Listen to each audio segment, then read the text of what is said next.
Hi everyone, my name is Tiffany. Welcome back, or welcome if you've never been here before. Today, I'm here to wrap up my April reads.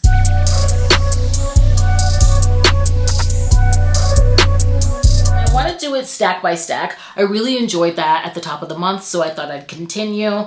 And I'd like to call this first stack, I Was Influenced, because that's exactly what happened, okay? At the top of the month, I had a buddy read with Lynn. We were on reading sprints together, and she made me all the way aware of Your Coffin or Mine by Jacklyn Hyde. This is the first in her Monster Bay series. This is a paranormal, grumpy, reclusive vampire and an oversharing sunshine kind of mashup. We're following Vlad. He is a crotchety ancient vampire, and his best friend Doyle has been trying to coax him into the modern age for decades. His latest attempt is getting Vlad to turn his castle into a hotel to also turn some profits. And Audrey is their first guest. She is traveling to Romania fresh out of a breakup and essentially staying at Dracula's castle, but she doesn't know it. And I love how he responds to her because it ushered in a lot of tropes, but seamlessly. Oh my gosh, from them trying to cosplay as humans, also how he's just taken aback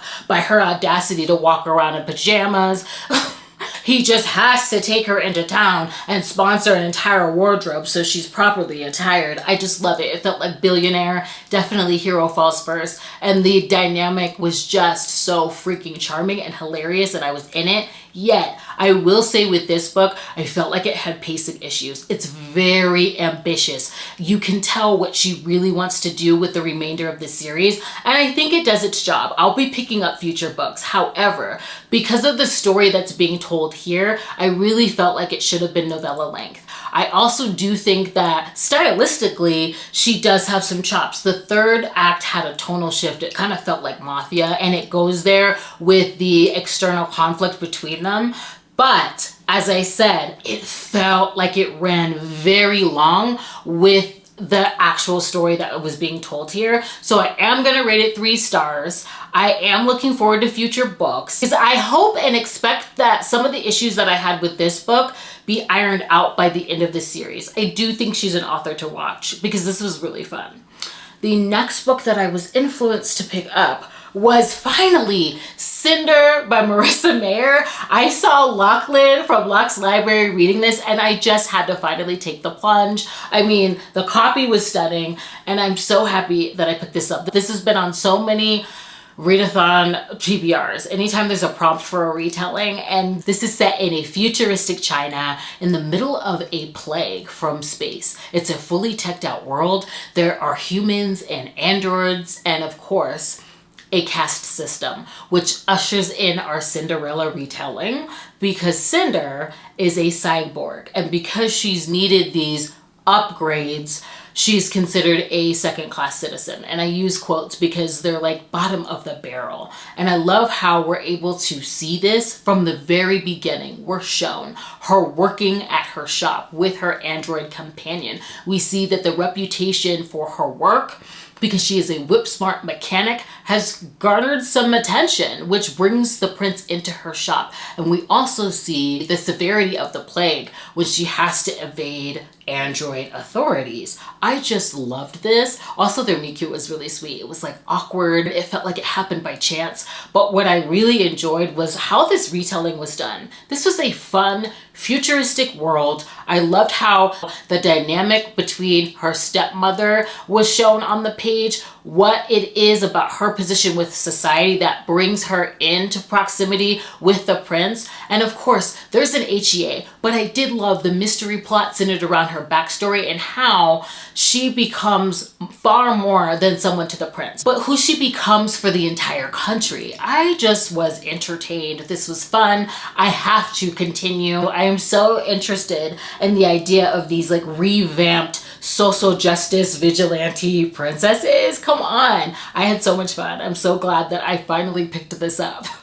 After which, I was watching Kristen Crave's books and her March wrap up, and she brought up Florinda, or rather Princess Florinda and the 40 Flight Tower by Tamsyn Muir. Oh my gosh, I absolutely agree with her. It is unique.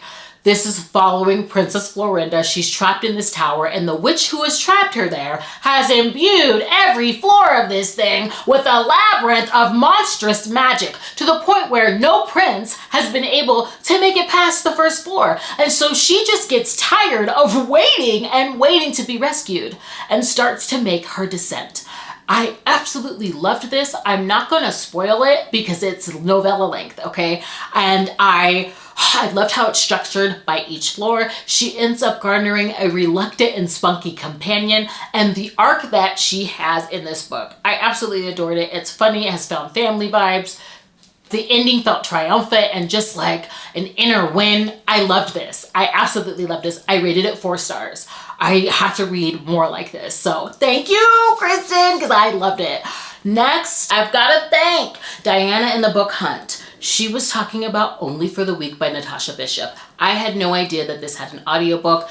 Lisa from Babe in Library has been singing this book's praises, and I'm so happy that I finally picked it up. Also, this was just giving vacation vibes, okay? Body worship, mess. Okay, a hero that was just dishing out the acts of care. And I also liked the dialogue. I never felt like I was reading written characters, if you know what I mean. So good. But anyway, let me backtrack. This is following Janelle. She's on her way to Tulum to celebrate her sister's wedding. Her sister just so happens to be getting married to her ex, who, you know, she couldn't be more than happy for her sister, which is why she's been planning this entire trip around her sister's bridezilla antics, not to mention buffeting all of the unnecessary consoling of her feelings, because she don't want that man. She's not the sad castaway that everyone's making her out to be. It's high-key disrespectful. Okay, so it's a lot of mess and a lot of stress. And the best man, Rome, offers himself to be a stress relief, which is how the title of the book comes into play, because she agrees to 1 week before all of the wedding festivities commence. And let me just tell you, Rome as a hero was it for me, because this man was so vigilant and he was so with it when it came to his emotional intelligence, the way that he went above and beyond to center her, to make things special for her. I mean, things were tailor-made, baby. These dates, these outings, the pressure relief, honey. Oh gosh, she was incredibly observant. And one thing I did like to see on the page, when we have a hero like this that's coming with the acts of care, he also was able to advocate for himself and his feelings. I digress, but this was just delicious, okay? There are some seams that need to be pulled together when it comes to the family mess and the family drama, and that does come to the foreground a bit. But I mean, I had a hiatus with this book. It was so good. The audiobook was so good. I highly recommend if you are like me and you have yet to pick it up. So I have had fun with being influenced out here. I've had more than a good time, and I guess I'll be back when I've read another stack.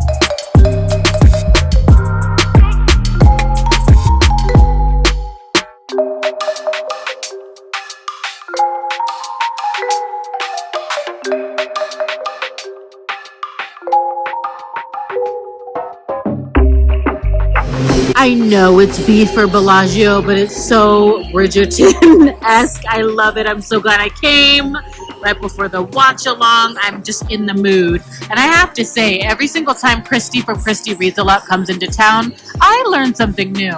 It wasn't until Love in Las Vegas where Caitlin, Christy, and I all came here, as well with Rachel C. And I learned that in this store, they quite literally bottle up and sell the scent of all of the different scenes that they do here, and I love it. I'm gonna have to get a candle or something. I had to come and visit. I'll be back with another stack soon.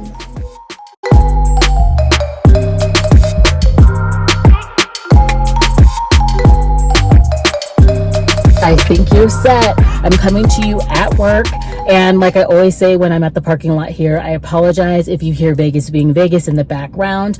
I am actually prepared because I have been feverishly trying to finish the physical arc of Shadowlands Omega. So I have the physical copy on me, and I also have my library books here, one of which we're going to talk about in this mini stack clip because I need to return them and do a bunch of bookish errands on my day off. So, I mean, we're prepared. So let's get into it.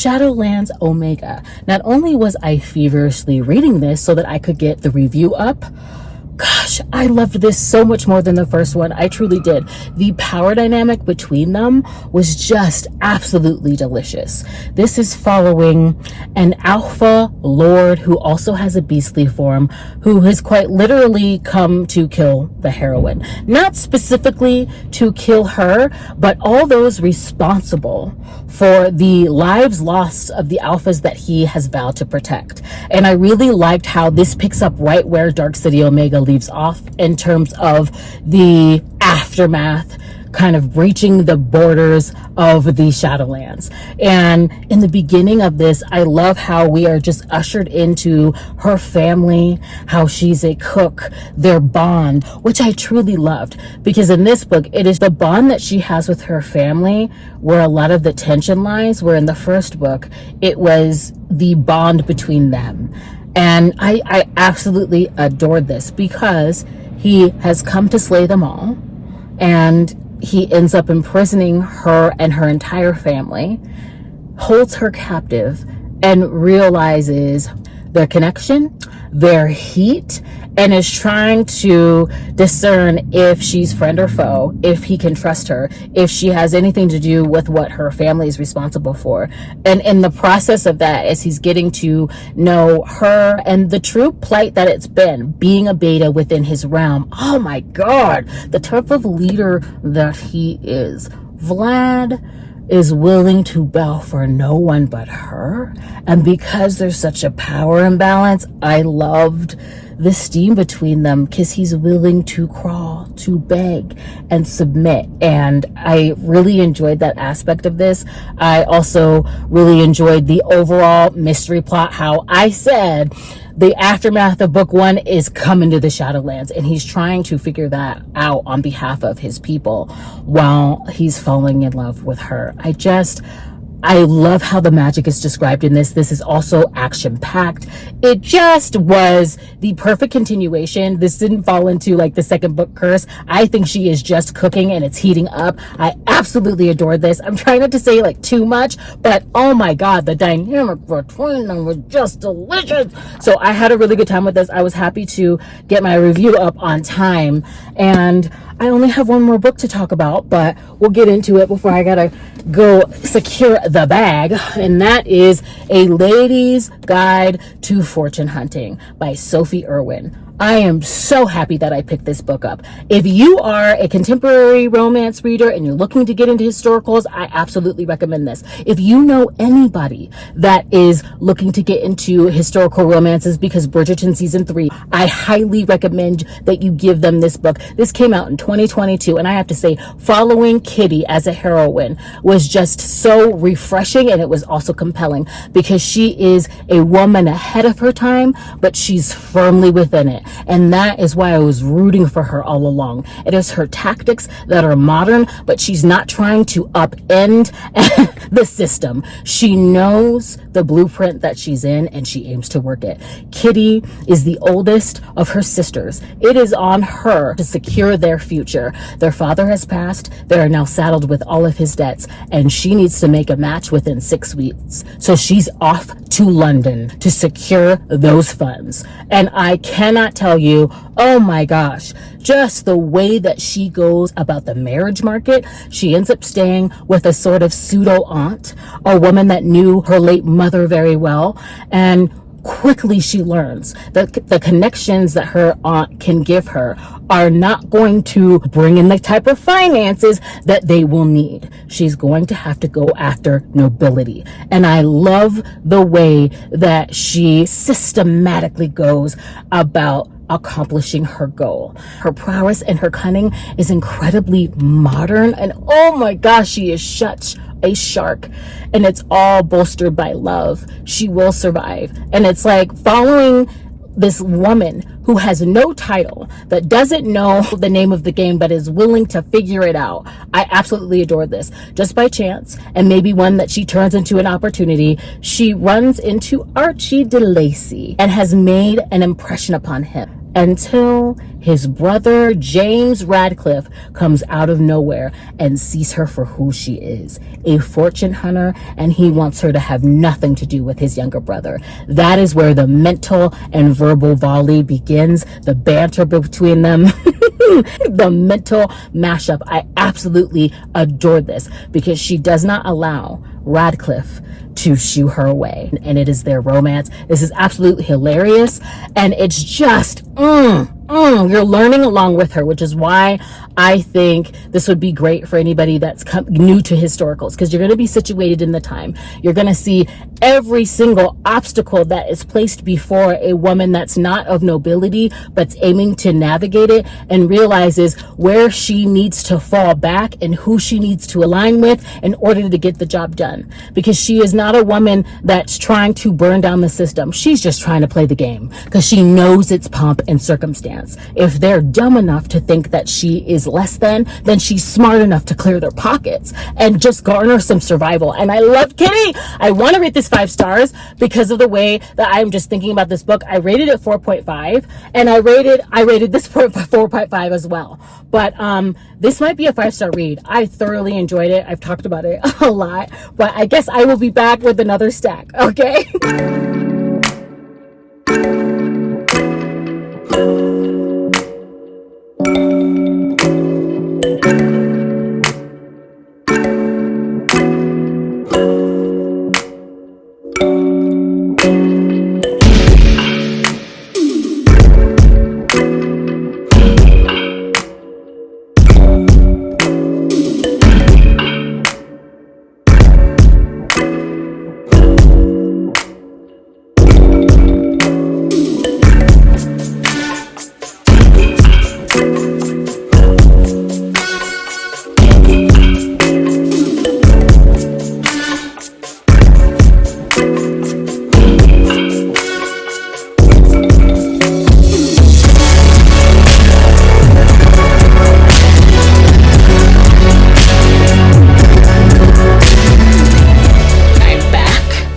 with a little mini stack, and I think this is gonna wrap it up. It is the night of the 30th. It looks like I'm gonna be capping this month off with 22 reads. I'm happy with that.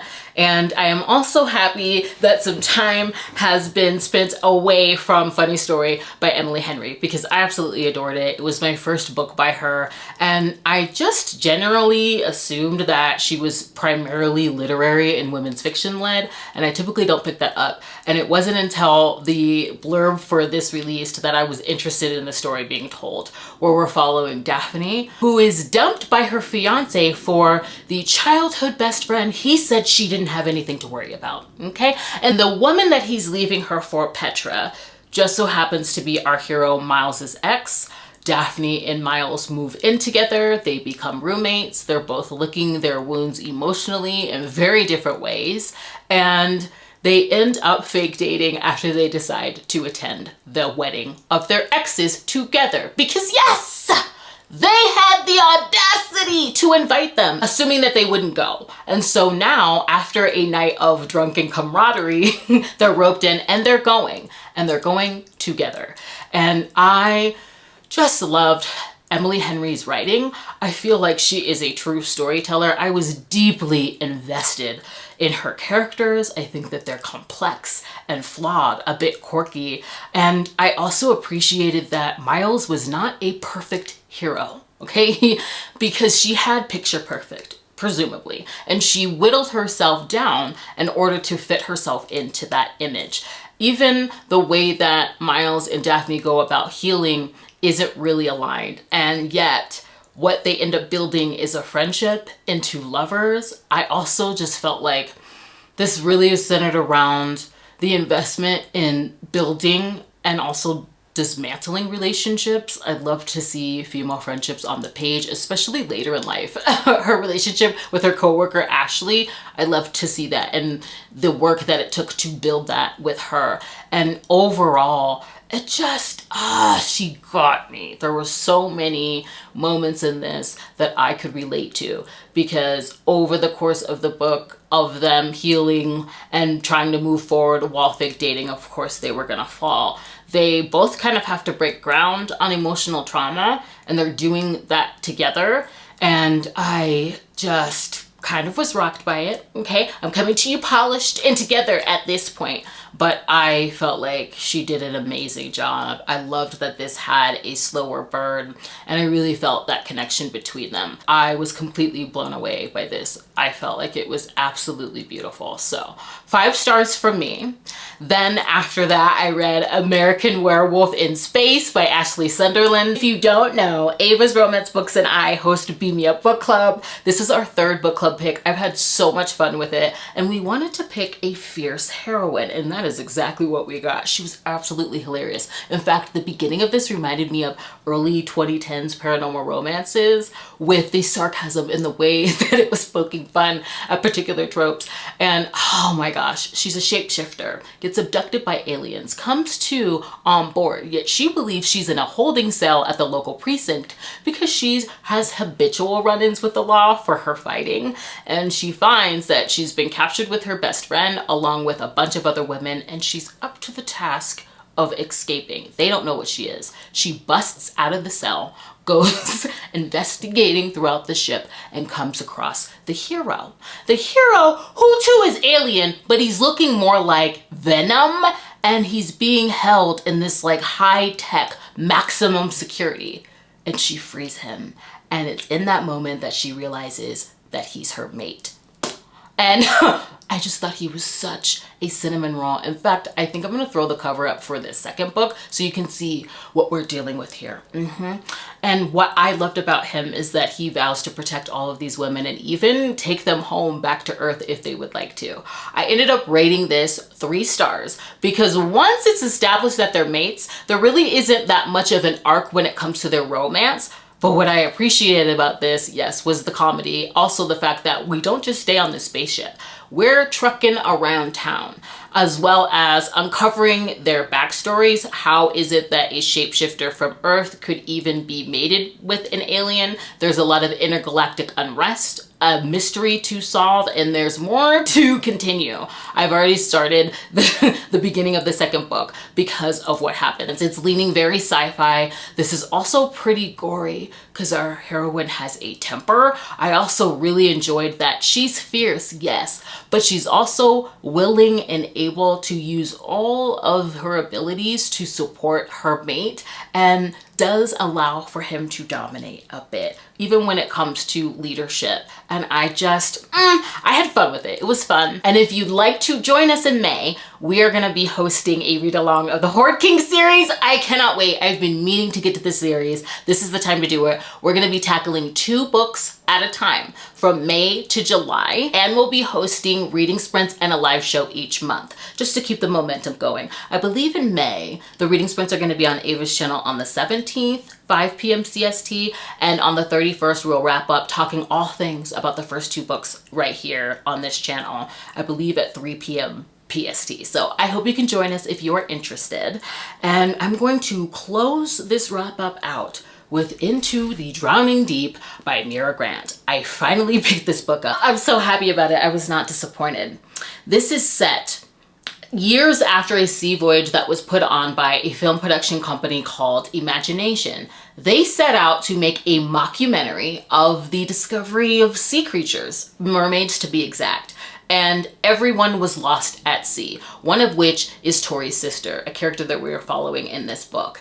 And there's been a lot of social chatter about everything that happened aboard being a hoax, all that they claim to find, and yet no one has returned. And so in this book, this is about Tori, who is a marine biologist with a very niche discipline, and all of the engineers and scientists who get an opportunity to set sail again. And I really enjoyed this because we really get to spend time with our characters and get to know them and all of their dynamics. Everybody has their own motivations and leanings for being there.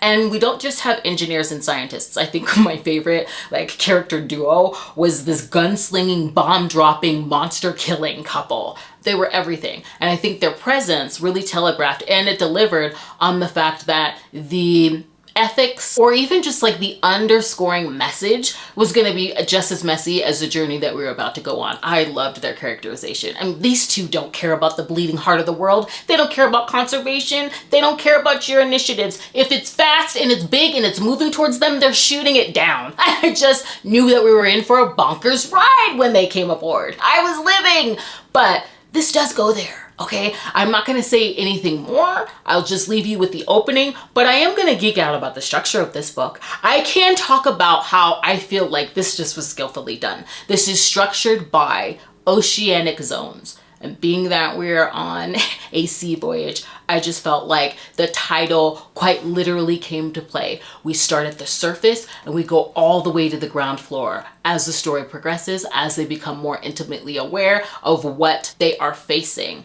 And I liked the title headings, that it is location and date. Location and date. Where we are at sea changes as the story progresses, and then at one point, it just remains. And I started to notice that, and it just felt like she was dropping a pin on exactly where our characters were and on exactly what they find there. It was unsettling and terrifying and gory. And I actually read Into the Rolling Deep, which was the novella last year, thinking it was this book. And I was worried when I started this that I had spoiled myself because I had already been up close and personal with the creatures that they find. Also, if you think about oceanic floors, it's just masterful because of where they are and the descriptions of everything. It just tracks, okay? The woman did her research. And I'm happy to report that knowing the first voyage, what happened to Tori's sister, did not at all spoil this for me because I did not know all of the complexities. I did not know if this group or if anybody was going to survive and how things were going to go down, and the ending shocked me. So I loved this. It's 5 stars. I'm happy to close the month of April out with this. I had such a good time. And with that, I am thankful for you being here. Thank you for joining me. Please consider subscribing and sticking around, and I will see you in the next one. Bye.